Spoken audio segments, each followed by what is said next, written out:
Bonjour à toutes et à tous.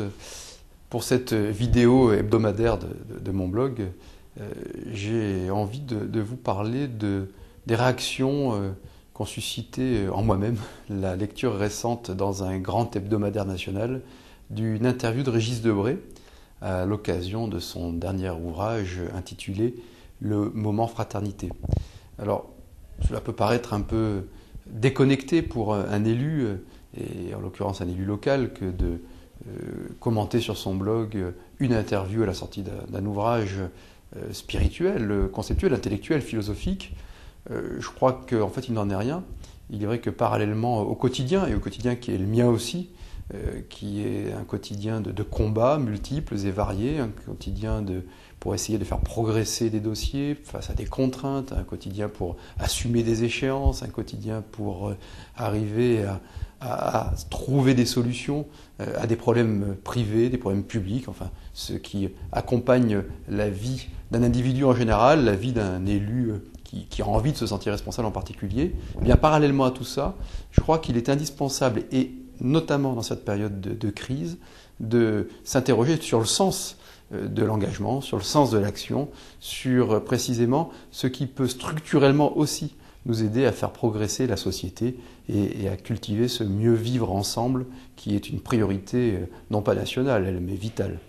Alors, ce que j'aime dans la philosophie développée par Régis Debray, dont je ne suis pas un fanatique, puisque en ce qui me concerne, mais là cela relève de mon champ privé, je ne rejette pas Dieu, bien au contraire. En toute hypothèse, Régis Debray, à mon sens, nous rappelle une vérité fondamentale depuis qu'il développe la médiologie, c'est celle du besoin de sacré. Alors que ce sacré soit religieux, que ce sacré soit plus temporel, en toute hypothèse, il me semble que le grand mal-être que nous vivons aujourd'hui, en France en particulier, tel qu'on le voit en tout cas à travers le prisme médiatique, mais à travers aussi beaucoup de commentaires, résulte précisément de ce manque de sacré, de ce manque de vérité qui nous dépasse, qui nous porte vers le haut. Et à son sens, il est, je crois, de notre devoir, à tous nos niveaux, de travailler pour cultiver une transcendance. Alors, là aussi, cela fait très abstrait, mais cela, pour moi, est très clair. Le Régis Debray évoque le fait qu'il faut sortir du moi-je qui caractériserait la société de consommation et la victoire de l'hyper-individu. L'individu, d'abord, ça a été un progrès philosophique très important, et il faut le réinventer constamment. C'est la préservation de la propriété privée. C'est également le fait de permettre à l'individu d'exister en lui-même, de cultiver son libre arbitre. Il y a toute une philosophie occidentale, libérale, qui, je crois, a contribué à constituer des êtres responsables, donc libres, et qui font progresser, en progressant eux-mêmes, qui font progresser la société. Ceci étant, on voit bien que ce moi-je doit être encadré par des règles, doit être lui-même porté par un destin, une volonté supérieure, en tout cas dans l'engagement et dans l'engagement public. Car que reste-t-il s'il n'y a pas une croyance supérieure en la nation, en la République, en la liberté, égalité, fraternité, ou en d'autres transcendances qui peuvent être conceptualisées, développées? Eh bien, s'il n'y a pas cette transcendance-là, s'il n'y a pas cette volonté d'aller vers le haut-là, il reste vers le haut. Là, il reste des individus face à des simples stratégies individuelles, précisément. Et c'est cela qui amène à toutes les dérives. Seule la morale que l'on développe, seules les valeurs que l'on cultive, seules les ambitions partagées que l'on affirme peuvent nous permettre de résister à la difficulté des temps, de résister aussi à ce qui peut nous tirer vers le bas. Et à ce titre, eh bien, je crois qu'il faut passer du moi-je au moi-nous. Le moi parce que il ne pourra plus y avoir de retour en arrière, et tant mieux, vers une société un peu holistique qui étouffe l'individu. L'individu a besoin de se développer, a besoin de s'épanouir, a besoin de cultiver ce que nous croyons être le libre arbitre. L'individu a besoin de se cultiver. Et je le pense, et je le dis à chaque fois, qu'il ne peut pas y avoir de bonheur collectif en bafouant les individualités, les identités individuelles.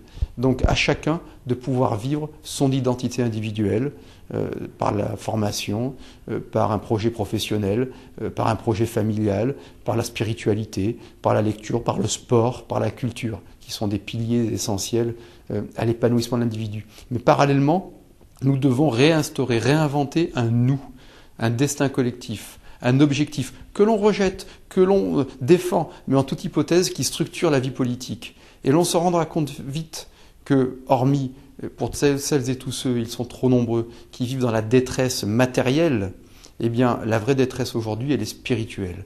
La vraie détresse, elle est dans le nihilisme, elle est dans le vide qui nous dénue de tout sens. Et on le voit bien d'ailleurs, et ça m'a toujours frappé, que le malheur s'exprime avec beaucoup plus d'intensité, souvent dans des sociétés dites développées, dans des sociétés dites d'opulence. On voit bien que le gamin qui galère pour manger à sa faim dans un pays sous-développé ne sera pas en dépression, contrairement à une personne oisive, riche dans un pays lui-même très développé. Donc c'est ce qui prouve bien aujourd'hui que le désert spirituel provoque une vraie déshérence de l'engagement public et un vrai malheur collectif.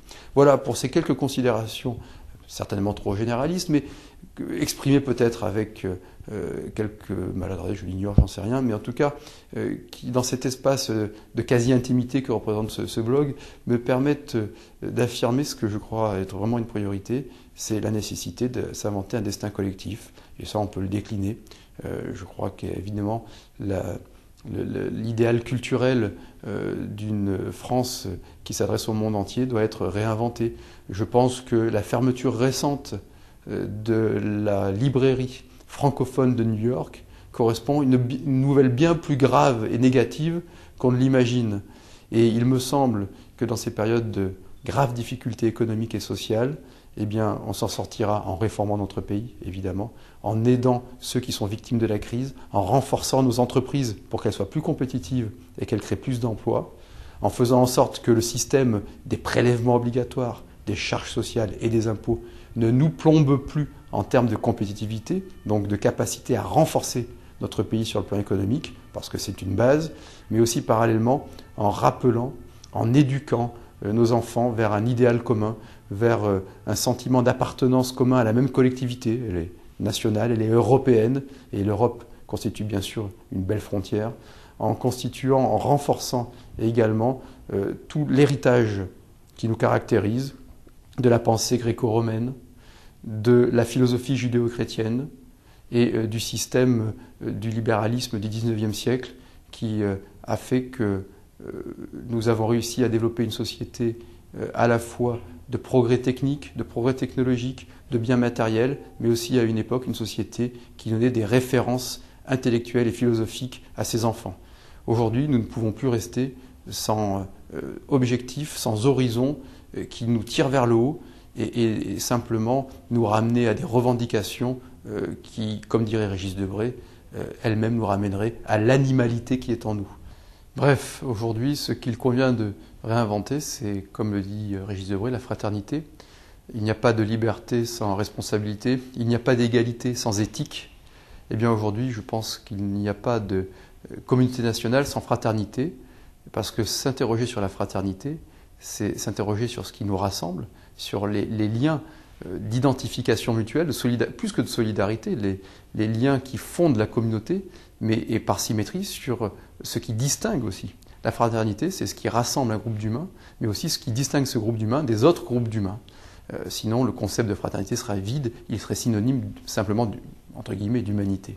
Donc, liberté, égalité, fraternité, eh bien, c'est certainement là l'idéal que nous avons à réinventer, à réinculquer aussi à nos enfants pour que nous soyons fiers d'une collectivité qui nous porte vers le haut.